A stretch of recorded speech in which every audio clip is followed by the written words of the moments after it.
कांग्रेस का कोई आधार नहीं है इस टाइम गाजियाबाद में। तो कांग्रेस कहाँ है? जब तक पब्लिक से जुड़ोगे नहीं तो फिर कैसे काम करोगे? मैं नहीं समझता कि कांग्रेस के कैंडिडेट अपनी जमानत भी बचा पाए। सबसे बड़ी दिक्कत क्या है, लोगों से वो जो मिलना चाहिए या जुड़ाव है वो नहीं रहा। कभी नगर में कांग्रेस का बस्ता लगाने वाला नहीं है। बाहर का व्यक्ति होता है वो चुनाव लड़ने आता है, चुनाव लड़के चला जाता है। आगामी लोकसभा चुनाव की तैयारियां अब पूरी तरह से हर एक पार्टी ने कर ली हैं। बात करें गाज़ियाबाद की तो गाज़ियाबाद में पिछले 10 सालों से जनरल वीके सिंह यहाँ से सांसद हैं। इस बार अभी उनका टिकट क्लियर नहीं हुआ है, लेकिन ये अनुमान लगाया जा रहा है कि दोबारा से टिकट उन्हीं को मिल सकता है। तो ज़्यादा बातचीत करने के लिए हमारे साथ हिमांशु मित्तल जी मौजूद हैं, वरिष्ठ नेता हैं भारतीय जनता पार्टी में। बातचीत करेंगे और जानेंगे। सबसे पहले आपका नाम और आपका परिचय जानना चाहिए। मैं हिमांशु मित्तल, निवर्तमान पार्षद नगर निगम गाजियाबाद और गाजियाबाद विकास प्राधिकरण बोर्ड का सदस्य भी रह चुका हूँ। अच्छा पार्षद जी, लोकसभा चुनाव की तैयारियां हर एक पार्टी करने में लग गई है। किस तरह से देखते हैं इन लोकसभा चुनावों को? लोकसभा चुनाव तो भारतीय जनता पार्टी गाजियाबाद से जिस भी व्यक्ति को उतार देगी वो चुनाव जीत जाएगा, क्योंकि पार्टी पूरी तरीके से तैयार है। बूथ लेवल पर हमारे कार्यकर्ता बने हुए हैं। पन्ना प्रमुख का कार्य हमारा हो चुका है। एक एक व्यक्ति से उसकी घर जाकर मुलाकात हो चुकी है। तो लोकसभा चुनाव की हमारे पास पूरी तैयारी है। उसमें तैयारी में कहीं किसी प्रकार की दिक्कत नहीं है। अच्छा, अभी तक भारतीय जनता पार्टी ने गाजियाबाद से अपना कैंडिडेट घोषित नहीं किया है। क्या लगता है जनरल साहब को दोबारा से टिकट दिया जाएगा या किसी और को मौका दिया जाएगा? इस बारे में कुछ भी कहना बड़ा अलग है कि जनरल साहब को मिलेगा किसी को मिलेगा। पार्टी के हर कार्यकर्ता का जो वो होता है, वो चुनाव चिन्ह कमल का निशान होता है। जो कमल के निशान पे लेके आएगा पार्टी उसको साथ लग जाएगी और उससे चुनाव जिताएगी। लेकिन मेरा अपना व्यक्तिगत मत ये है कि गाजियाबाद से अब की बार अगर पार्टी चाहे तो किसी लोकल व्यक्ति को टिकट दे, क्योंकि जो कनेक्टिविटी किसी लोकल व्यक्ति की लोकल व्यक्तियों के प्रति होती है वो बाहर वाले व्यक्ति की नहीं हो पाती। जैसे आप लोग अगर गाजियाबाद रहे हैं तो आपको गाजियाबाद से एक प्यार रहेगा, आप गाजियाबाद के लिए कुछ करना चाहोगे। और जो बाहर का व्यक्ति होता है वो चुनाव लड़ने आता है, चुनाव लड़के चला जाता है, तो उसका वो ना तो पब्लिक से इतना जुड़ा होता है ना ही व्यक्ति से।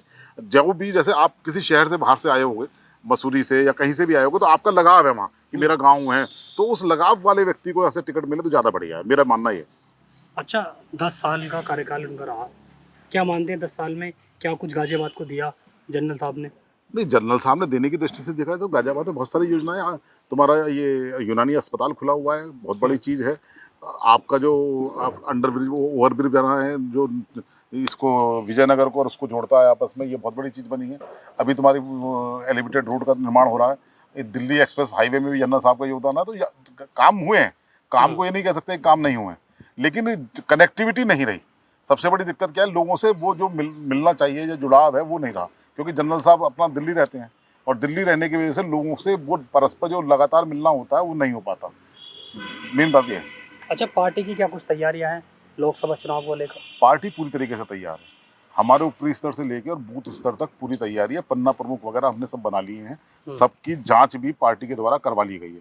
हमारे प्रदेश लेवल पर जांच कराई जाती है, क्योंकि लिस्टें जो बनती हैं वो प्रदेश में जाती हैं। प्रदेश में लिस्टों को फिर उन व्यक्ति को जिनको हमने बनाया होता है उनकी एक एक व्यक्ति को फ़ोन करके पूछा जाता है कि आपको ये पद दिया हुआ है या आपने काम करा हुआ है। सबकी तैयारी हो चुकी है, सब हो चुका है। बल्कि हमारा तो उससे ऊपर जाकर जिन व्यक्तियों को मोदी जी की योजनाओं में लाभ मिला है, चाहे वो उज्ज्वला योजना का मिला हो, चाहे मकान मिला हो, चाहे गैस का सिलेंडर मिला हो, चाहे किसी और तरीके का उसको लाभ मिला हो, उन लाभार्थियों से भी संपर्क स्थापित कर उन लाभार्थियों से ये पूछा गया है कि आपका कैसा रहा, सोचना कैसा रहा, आपको कितना फ़ायदा हुआ, कितना नहीं हुआ, या आपकी कहीं प्रॉब्लम आई है तो वो क्या रही। उन प्रॉब्लमों को दूर करने का कार्य भी किया जा रहा है। आयुष्मान कार्ड कितने लोगों के बने ये भी पता करा जा रहा है। जिनके बन गए उनसे पूछा गया कि आपको फ़ायदा मिला है या नहीं मिला। तो ज़मीनी स्तर पर काम हो रहा है, ऐसा नहीं कि हवा हवाई हो रहा है। अच्छा, लेकिन जनरल साहब को लेकर एक आम जनता की शिकायत ये रहती है कि वो मिल नहीं पाते। वो तो मैं भी खुद ही कह रहा हूँ ना कि कनेक्टिविटी की कमी रही। जो लोकल व्यक्ति होता है वो सुबह शाम रात दोपहर कभी तो घर में आएगा ही आएगा। तो एक ये होता है कि भाई सुबह मिल लेंगे चलो, लेकिन जनरल साहब से मिलने के लिए दिल्ली जाना पड़ेगा। शनिवार या इतवार वो गाजियाबाद आते हैं, वो भी लोग पता नहीं चलता कब आए कब नहीं है, हर बार उनका नहीं है, तो वो दिक्कत रहती है। और जो जनरल साहब से मिलना है तो सुबह सुबह उनके घर पहुँचो 9 बजे से पहले, क्योंकि 9 बजे वो मंत्रालय के लिए निकल जाते हैं।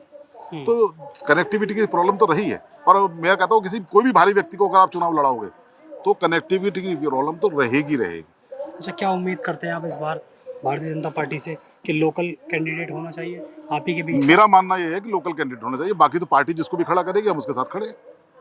मेरा अपना मानना व्यक्ति है कि अगर व्यक्तिगत कोई मतलब मेरा मानना है कि अगर लोकल कैंडिडेट होगा तो वो ज़्यादा प्रभावी रहेगा और ज़्यादा लोगों से जुड़ा रहेगा। काम के साथ साथ लोगों की अपेक्षा ये रहती है कि हमारा जो नेता है वो हमसे कितना जुड़ा हुआ है, हमें कितना पहचानता है, हमसे किस तरह से बात करता है। वो चीज़ों की कमी रही है थोड़ी सी। अच्छा, गठबंधन के भी हिस्से में गाजियाबाद की सीट आ गई है, कांग्रेस चुनाव लड़ेगी। उससे कोई फर्क नहीं पड़ता। चुनाव तो कांग्रेस पहले से लड़ रही है। हमारे कैंडिडेट हमेशा 6 लाख वोटों से 7 लाख वोटों से जीतते चले आ रहे हैं, उससे कोई फर्क नहीं पड़ता। कि लेकिन कांग्रेस का कोई आधार नहीं है इस टाइम गाजियाबाद में। कांग्रेस कह रही है कि कांटे की टक्कर है। वैसा कांग्रेस कहती रहे, कहने में और करने में कांग्रेस का भी बूथ लेवल तक कोई बात नहीं है, कार्यकर्ता नहीं है। मेरे ख्याल से कभी नगर में कांग्रेस का बस्ता लगाने वाला नहीं है, ये हालत है। बूथ के अंदर बैठने वाले कार्यकर्ता उसके पास नहीं है, कैसे जीत लेगी भाई साहब? नहीं, कांग्रेस तो ये कहती है हमारे अलावा कोई आता ही नहीं है, ना विरोध करने ना कुछ करने के लिए। देखो, मैं नगर निगम में रहा हूँ और बहुत बड़े बड़े काम हुए हैं। मेरे तो आज लगता नहीं कि कांग्रेस के किसी नेता ने नगर निगम में हो रहे गलत कार्यों के प्रति आवाज़ उठाई हो।